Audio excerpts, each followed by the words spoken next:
Hello everyone, welcome back to my channel. I am Anushka. इस video में हम class 12 geography का जो चैप्टर नंबर 5 है उसके दो टॉपिक्स पढ़ेंगे, प्राइमरी एक्टिविटी और मिक्स्ड फार्मिंग। देखो, इससे पहले मैं आपको प्राइमरी एक्टिविटी क्या होता है वो पूरा पढ़ा चुकी हूँ। प्राइमरी एक्टिविटीज में डिफरेंट टाइप्स ऑफ एक्टिविटीज होती हैं, जिसमें से हंटिंग एंड गैदरिंग हम कंप्लीट कर चुके हैं, पोस्टरिज्म हम कंप्लीट कर चुके हैं। एग्रीकल्चर के भी 3 टाइप्स के जो एग्रीकल्चर होते हैं वो हमने पढ़ लिया है। ये हमारा 4th और 5th टाइप्स ऑफ एग्रीकल्चर है, प्लांटेशन एग्रीकल्चर और मिक्स्ड फार्मिंग। आज हम प्लांटेशन एग्रीकल्चर के बारे में पढ़ेंगे और मिक्स्ड फार्मिंग के बारे में पढ़ेंगे। बिफोर स्टार्टिंग दिस वीडियो मैं आपको बताना चाहती हूँ कि आपको एज अ नोट्स इनको यूज करना है।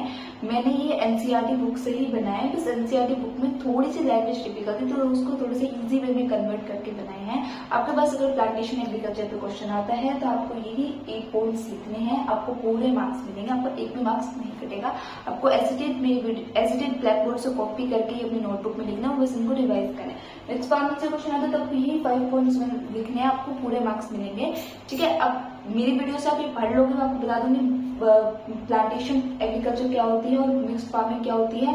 बट आपको एट द एंड जब वीडियो कंप्लीट होगी तो आपको अपनी नोटबुक में इन नोट्स को कॉपी करने और इनको ही एज अ नोट्स यूज करके इनको मल्टीपल टाइम रिवीजन करने। तो हम स्टार्ट करते हैं कि प्लांटेशन एग्रीकल्चर क्या होता है। प्लांटेशन एग्रीकल्चर, देखो, प्लांटेशन एग्रीकल्चर स्टार्ट करने से पहले हम ये जानते थे कि प्लांटेशन एग्रीकल्चर को लाया कौन, क्यों, किसने, किन कंट्रीज ने, कौन लोग इसको लेके आए थे, क्यों लेके आए थे, मोटिव क्या था इसके पीछे, ये हम जान लेते हैं। देखो, प्लांटेशन एग्रीकल्चर जो था वो यूरोपियन ने इंट्रोड्यूस करा था, या फिर बोल सकते हैं यूरोपियन पीपल ने इंट्रोड्यूस करा था। कहाँ इंट्रोड्यूस करा था? अपनी कॉलोनीज में। यानी कि ये प्लांटेशन एग्रीकल्चर जो था वो आज के टाइम का नहीं है। जब ब्रिटिशर्स ने वर्ल्ड में वर्ल्ड के अलग अलग कंट्रीज को अपनी कॉलोनी बना रखा था, उस टाइम पर ही एग्रीकल्चर इंट्रोड्यूस हुआ था। ब्रिटिशर्स ने ही इस एग्रीकल्चर को इंट्रोड्यूस करा था। कहाँ इंट्रोड्यूस करा था?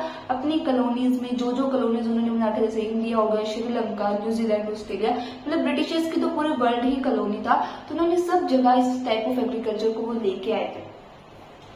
इसके अंदर जो फेमस क्रॉप रहती है वो क्यों फेमस क्रॉप इसके अंदर कौन कौन सी है? जैसे कि रबर होगी, बनाना होगी, शुगर केन होगी, टी एंड कॉफी।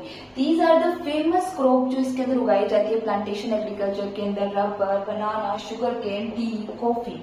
ठीक है, ये सारी क्रॉप जो थी इसके अंदर उगाए जाते हैं बिकॉज दीज आर दबी इसको प्लांटेशन एग्रीकल्चर बोलते हैं। देखो, रबर क्रॉप होगी, बनाना होगी, सारी ही प्लांट से आपको मिलती है, that's why it's called plantation agriculture.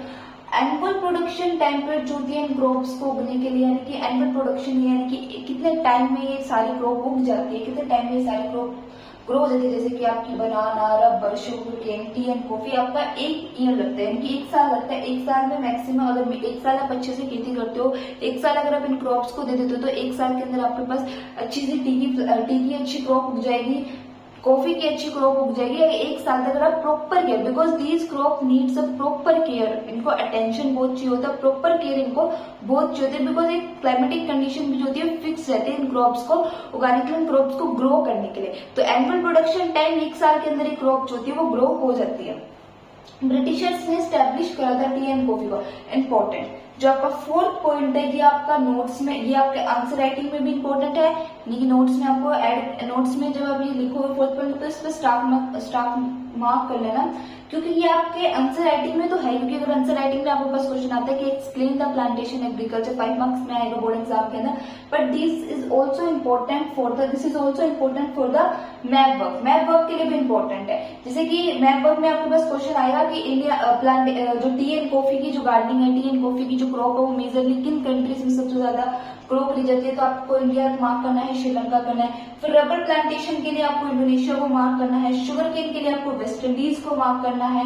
ठीक है, तो ये आपकी इंपॉर्टेंट आपकी थ्योरी पार्ट के लिए है, पर साथ में मैप वर्क के लिए भी बहुत इंपॉर्टेंट है। मैं यहाँ लिख देती हूँ, मैप वर्क के लिए भी बहुत इंपॉर्टेंट है, आपको इनको स्टार मार्क करके रखना है। मैप में आपके क्वेश्चन यही से आते हैं, जो आपका ये आपका चैप्टर है ना प्राइमरी एक्टिविटीज, इसमें ज्यादातर क्वेश्चन यही से ही आते हैं। जैसे कि आपसे ये पूछ लेंगे कि एक्सटर्नल कमर्शियल ग्रेन, जो मैंने आपको पिछली वीडियो में भी बताया था, वहां पर भी मैंने आपको इंपॉर्टेंट मार्क कराया था कि एक्सटर्नल कमर्शियल ग्रेन से हाई चांस होते हैं मैप वर्क के क्वेश्चन आने के। वहां पर ये पूछ रहे थे कि बस इस क्रॉप को डिफरेंट कंट्रीज में किस नाम से बोला जाता है, फिर नाम उनका दे दिया जाता है, पूछ लेते कि किस कंट्री में ग्रो किया जाता है। तो सेम आपका यहाँ पर होता है। French introduce the banana plantation in the Malaysia. जैसे कि फ्रेंच से पूछ लिया कि फ्रेंच ने किस टाइप ऑफ प्लांटेशन क्रॉप को इंट्रोड्यूस करा था, तो आप बोल सकते हो कि बनाना की जो प्लांटेशन थी वो करी थी, और कहाँ करी थी, मलेशिया के अंदर करी थी। It is a highly technological farming activity. इसके अंदर आपको टेक्नोलॉजी बहुत चाहिए होती है, टेक्नोलॉजी की जो होती है वो काफी नहीं रहती, क्योंकि ऑब्वियसली बात है, जब आप मैंने बताया कि इनकी ये जो ऐसी क्रॉप्स होती है जिनको केयर भी काफी चाहिए होती है, और बहुत टेक्नोलॉजी, बहुत पैसा इन्वेस्टमेंट रहता है इन क्रॉप्स उगाने में, बिकॉज एक सर्टेन टाइप ऑफ क्लाइमेट इनके लिए फिक्स रहता है कि आप एक सर्टेन टाइप ऑफ क्लाइमेट में इनको ग्रो कर सकते हो। आपको पैसा बहुत इन्वेस्ट करना पड़ता है, कई बार आपके पास क्लाइमेटिक कंडीशन नहीं बन पाती, आपकी क्रॉप भी जल्दी खराब हो जाती है, तो बहुत ज्यादा पैसा भी इसके अंदर लगता है, और टेक्नोलॉजी आपको काफी इसके अंदर चाहिए होती है। इवन टी और अगर हम कॉफी की बात करें तो इंडिया के अंदर तो टी की टेरेस फार्मिंग भी होती है, मतलब पहाड़ों में भी उगाई जाती है इस क्रॉप को, और पहाड़ों में क्रॉप्स को ग्रो करना कितना डिफिकल्ट है अगर हम कंपेयर करें, जब आप प्लेन एरिया में किसी क्रॉप को ग्रो कर रहे हो और एज कम्पेयर टू द पहाड़ में काफी डिफिकल्ट हो जाता है किसी भी क्रॉप को ग्रो करना। तो इसीलिए यहाँ पे क्या रहता है कि टेक्नोलॉजी भी काफी चाहिए होती है, और कैपिटल इन्वेस्टमेंट भी इस फार्मिंग में बहुत ज्यादा रहती है। अब टेक्नोलॉजी आएगी तो टेक्नोलॉजी कहाँ से आएगी, टेक्नोलॉजी आएगी तो पैसे से, इसलिए ये हाई टेक्नोलॉजी के साथ साथ हाई कैपिटल इन्वेस्टमेंट क्रॉप है, यहाँ पर आपको कैपिटल भी ज्यादा चाहिए होती है। उसके बाद बेटर टेक्नोलॉजी, अच्छी टेक्नोलॉजी और स्किल लेबर जो होता है वो आपको चाहिए होता है अच्छे प्रोडक्शन के, यानी जितनी अच्छी आपकी टेक्नोलॉजी रहेगी, जितनी अच्छी आपके पास कैपिटल रहेगी, उतना ही अच्छा, जितनी अच्छी आपके पास टेक्नोलॉजी रहेगी, जितना अच्छा आपके पास कैपिटल रहेगा, आपके पास कैपिटल अच्छा रहेगा, तो आप स्किल लेबर को हायर कर पाओगे। और क्योंकि ये क्रॉप में आपको स्किल लेबर चाहिए होता है, जिसको नॉलेज होगी ना इस क्रॉप को उगाने की, वो ही टी प्लांटेशन कर सकता है, वो ही आप कह सकते हो कॉफी की प्लांटेशन कर सकता है। रबर की प्लांटेशन हर कोई नहीं कर सकता, बनाना की हर कोई नहीं कर सकता, जिसको नॉलेज होती है, जो प्रॉपर केयर दे इसके क्रॉप को, वो ही इसको इजीली ग्रो कर सकता है। तो इसलिए आपको स्किल लेबर भी चाहिए होता है। टेक्नोलॉजी तो मतलब आपको टेक्नोलॉजी के साथ साथ कैपिटल के साथ साथ लेबर भी अच्छा चाहिए, लेबर भी स्किल होना चाहिए जिसको नॉलेज हो, ठीक है। तो यहाँ पर हमारा प्लांटेशन एग्रीकल्चर खत्म होता है। प्लांटेशन एग्रीकल्चर में आपका मेनली 5 मार्क्स में क्वेश्चन आ जाता है, बोर्ड एग्जाम में आ जाता है 5 मार्क्स में क्वेश्चन, तो आपको 8 पॉइंट्स लिखने हैं, और साथ में ये क्वेश्चन के साथ साथ आपको बस एक काम और करना है, आंसर राइटिंग में आपको बता देती हूँ कि इसके साथ मतलब आप ये 8 पॉइंट्स तो लिख के आओगे, बट इस 1 पॉइंट के साथ आपको क्या करना है, एक डायग्राम बनाना है, ठीक है। सबसे पहले आपने प्लांटेशन एग्रीकल्चर के बारे में लिख दिया, फिर डायग्राम पहले बना देना, पहले आप आंसर राइटिंग कर देना, पहले ये 8 पॉइंट्स लिख देना, उसके बाद अगले डायग्राम बना देना। इस डायग्राम में आपको कैसे बनाना है कि सबसे पहले आपको बीच में लिखना है प्लांटेशन, थोड़ा सा राइटिंग आपको एक सेकंड,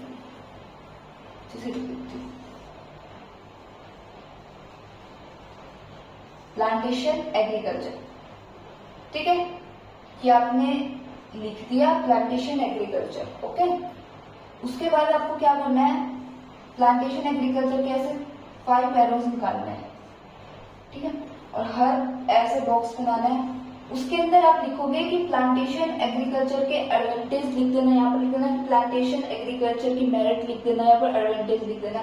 तो आपको लिखना है कि हाई, ये आप आंसर राइटिंग में तो लिखो ही, आंसर राइटिंग में जो बस आपको एजिटेटली आंसर राइटिंग से उठा के लिखना है, आपने जो लिखा है कि हाई टेक्नोलॉजी, तो लिख देना कि ये आपको हाई टेक्नोलॉजिकल फार्मिंग है, बहुत ज्यादा टेक्नोलॉजी इसके अंदर आपकी चाहिए होती है, हाई टेक्नोलॉजिकल आप लिख देना। फिर आप हाई कैपिटल लिख देना, ओके। उसके बाद आप स्किल्ड लेबर लिख देना, ये इसकी आप कह सकते हो कैरेक्टरिस्टिक, एडवांटेज नहीं लिखना, मैंने गलती से बोला सॉरी, इसकी कैरेक्टरिस्टिक ऑफ प्लांटेशन एग्रीकल्चर लिखोगे तो हाई कैपिटल आप कह सकते हो, हाई टेक्नोलॉजिकल, स्किल्ड लेबर आपको इसके अंदर चाहिए होता है, आप कह सकते हो बेटर टेक्नोलॉजी चाहिए होती है, और आप कह सकते हो जो मेजर क्रॉप्स रहते हैं यूरोपियन पीपल्स ने इंट्रोड्यूस किया, तो ऐसे आपको आंसर राइटिंग से ही पॉइंट्स उठाने हैं, और यहाँ पर एज ए डायग्राम के अंदर 5 पॉइंट्स लिख देने हैं, ठीक है। इससे क्या रहेगा कि आपका डायग्राम आपने आंसर राइटिंग के बाद डायग्राम बना लिया, तो आपको जो एग्जामिनर होगा उसको थोड़ा सा अच्छा लगेगा, एग्जामिनर पे इंप्रेशन आपका अच्छा बनेगा। उसके बाद आपको करना है मिक्स्ड फार्मिंग, ठीक है। मिक्स्ड फार्मिंग के अंदर क्या रहता है कि एनिमल के प्रोडक्शन के साथ साथ मतलब एनिमल के डोमेस्टिकेशन यानी कि पालन पोषण के साथ साथ फूड ग्रेन का जो प्रोडक्शन होता है वो भी होता है, दोनों साथ में चलता है। तो डोमेस्टिकेशन ऑफ एनिमल यानी कि प्रोडक्शन ऑफ फूड ग्रेन के साथ यानी कि क्रॉप उगाने के साथ साथ आप पालन पोषण भी करते हो एनिमल का। मिक्स्ड फार्मिंग के अंदर क्या होता है कि एनिमल के पालन पोषण के साथ साथ प्रोडक्शन करना फूड का, या फिर प्रोडक्शन करना फूड का, एनिमल के पालन पोषण की, दोनों ही एक्टिविटी साइमल्टेनियसली एक साथ चलते हैं। यानी कि आप एग्रीकल्चर भी करते हो, उसके साथ आप बहुत सारे एनिमल्स रख लेते हो, उनको पालते हो, उनकी ब्रीडिंग कराते हो, उनकी पेस्टोरिज्म करते हो, हर्डिंग वगैरह करते हो, ठीक है। उसके बाद इसमें दो एक्टिविटीज एक साथ रहती हैं, डोमेस्टिकेशन ऑफ एनिमल यानी कि आपने पालन पोषण करा एनिमल का, और साथ में आपने क्या करा, प्रोडक्शन ऑफ फूड ग्रेन करा, तो दोनों एक साथ चलती है।